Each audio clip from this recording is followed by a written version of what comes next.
Assalamualaikum warahmatullahi wabarakatuh. Jumpa lagi dengan Haryono 96. Baik kawan-kawan, kita masih membedah habis tentang kisi-kisi indikator esensial soal FR Pedagogik Pretest PPG 2022 Part 3. Seperti biasa, di dalamnya ada contoh soal lengkap dengan pembahasannya dan jawabannya juga tentang kompetensi pedagogik. Yuk kita langsung ke pembahasan soal. Soal nomor 1.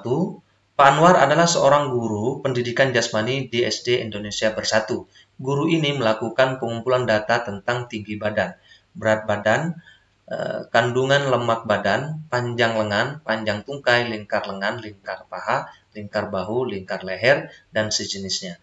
Aktivitas yang dilakukan oleh guru ini adalah A. Penilaian, B. Pemanduan bakat, C. Pengukuran, D. Evaluasi, E.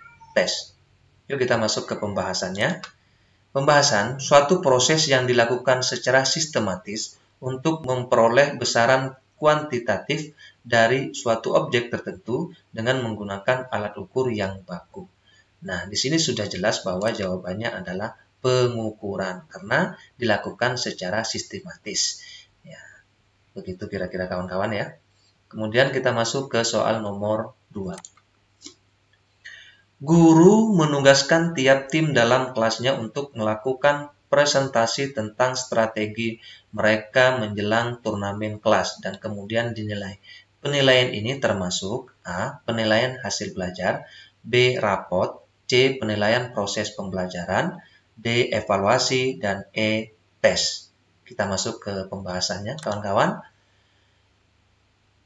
Pembahasannya, 1. Assessment of Learning, penilaian hasil belajar. Ini merupakan penilaian dilaksanakan setelah proses pembelajaran selesai. Proses pembelajaran selesai tidak selalu terjadi di akhir tahun atau di akhir peserta didik menyelesaikan pendidikan pada jenjang tertentu.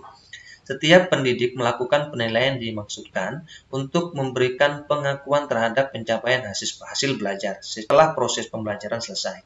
Berarti, pendidik tersebut melakukan assessment of learning, ujian nasional, ujian sekolah atau madrasah, dan berbagai bentuk penilaian sumatif merupakan assessment of learning, penilaian hasil belajar. Kedua, assessment for learning. Kalau tadi of learning, sekarang for learning, penilaian untuk pembelajaran.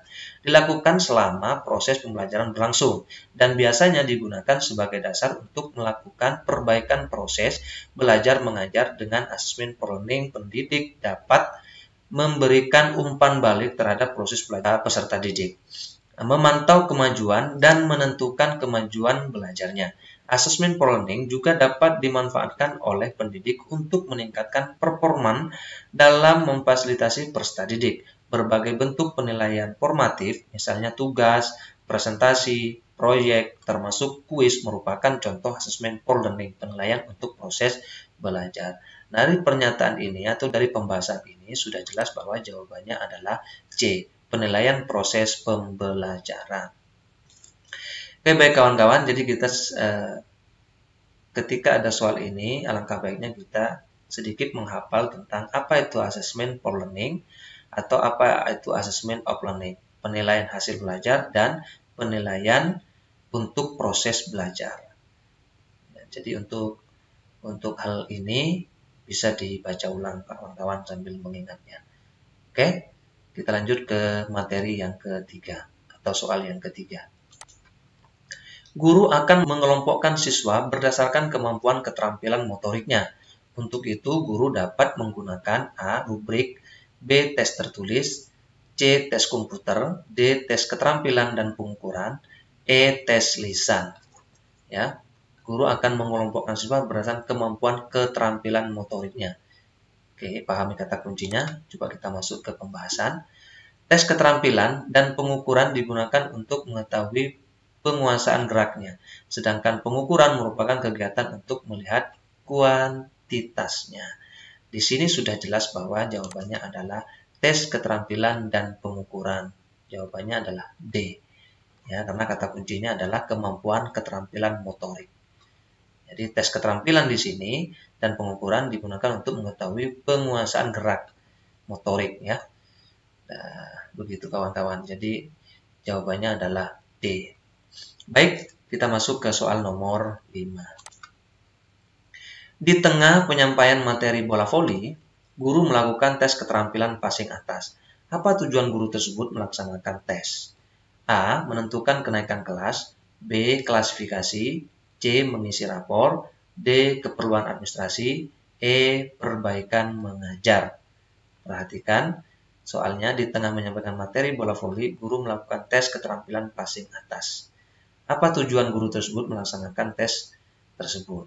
Kita masuk ke pembahasan soalnya.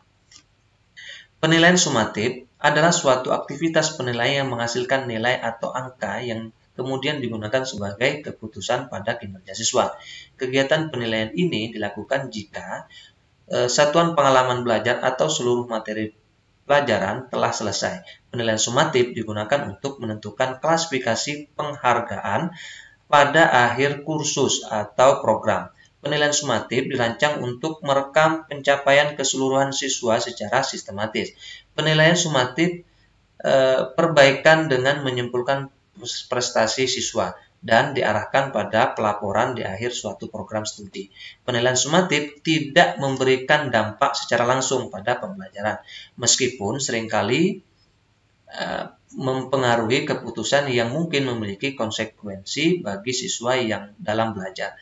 Fungsi penilaian sumatif yaitu fungsinya ya kawan-kawan, pengukuran kemampuan dan pemahaman siswa sebagai sarana memberikan umpan balik kepada siswa untuk memberikan umpan balik kepada staf akademik sebagai ukuran keberhasilan pembelajaran, akuntabilitas dan standar pemantauan staf akademik dan sebagai sarana untuk memotivasi siswa.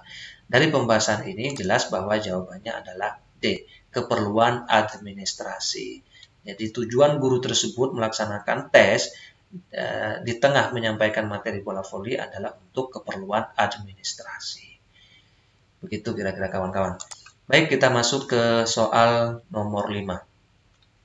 Pada sebuah pembelajaran senam ritmik, guru harus membuka diri pada setiap pertanyaan siswa mengenai apa itu senam ritmik, seperti apa gerakan dan jenisnya. Di sisi lain, guru harus mampu mendorong siswa untuk berani bertanya tentang senam ritmik. Uraian tersebut merupakan pendekatan saintifik pada tahap apa? A. Menalar, B. Menanya, C. Mencoba, D. Mengkomunikasikan, dan E. Mengasosiasikan. Ya, kata kuncinya adalah